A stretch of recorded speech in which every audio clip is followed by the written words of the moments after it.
है, कोई ईश कहता है, कोई सत्यदेव कहता है, तो कोई सत्यनारायण कहता है। ये सत्यदेव प्रभु अनेकों प्रकार का रूप धारण कर पृथ्वी पर मनुष्यों का मनोरथ पूर्ण करते हैं।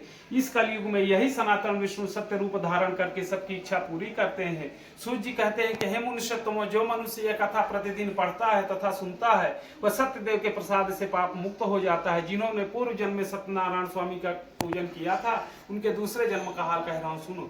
सतानंद महान विद्वान थे और दूसरे जन्म में सुदामा नामक ब्राह्मण हुए और भगवान श्री कृष्ण की भक्ति करके मोक्ष को प्राप्त हुए।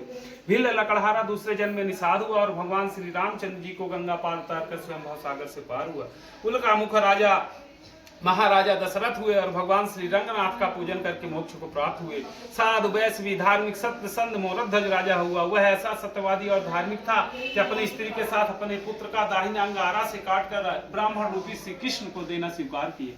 यह कथा इस प्रकार है कि एक बार भगवान ने विचार किया कि मोरध्वज राजा बहुत सत्यवादी है, अतः इसकी परीक्षा लेनी चाहिए। तो एक दिन ब्राह्मण का भेष धारण कर भगवान राजा के सामने आते हैं और उनके साथ रस्सी से बंधा एक सिंह भी था। भगवान ने राजा से कहा कि हे राजन, मेरा यह सिंह बहुत भूखा है, इसे भोजन दो।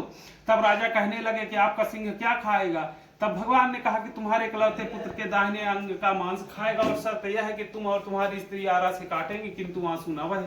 अंत में राजा ने वैसा ही किया जैसा ब्राह्मण चाहते थे, परंतु आरे से चीरते समय लड़के की बाईं आंख से आंसू आ गया। तब भगवान ने कहा कि अब नहीं खाएगा। तब लड़के ने कहा कि हे प्रभु, खाना तो दाहिना अंग है, खाएगा क्यों नहीं बाएं अंग को? तो इस बात का दुख है कि वह ऐसा पवित्र है कि उसे ग्रहण नहीं किया गया, इसी से आंसू आ गया। इस प्रकार ब्राह्मण रूपी भगवान लड़के का उत्तर सुनकर बहुत प्रसन्न हुए। राजा को वैकुंठ धाम दिया। तुंगध्वज राजा दूसरे जन्म में स्वयं भूमन हुए और वो संपूर्ण भागवत की कथा सुनकर मोक्ष को प्राप्त हुए। श्री स्कंद पुराणे रेवा खंडे श्री सत्यनारायण कथायां पंचमो अध्याय समाप्त। बोले सत्यनारायण भगवान की जय, रघुनाथ स्वामी की जय।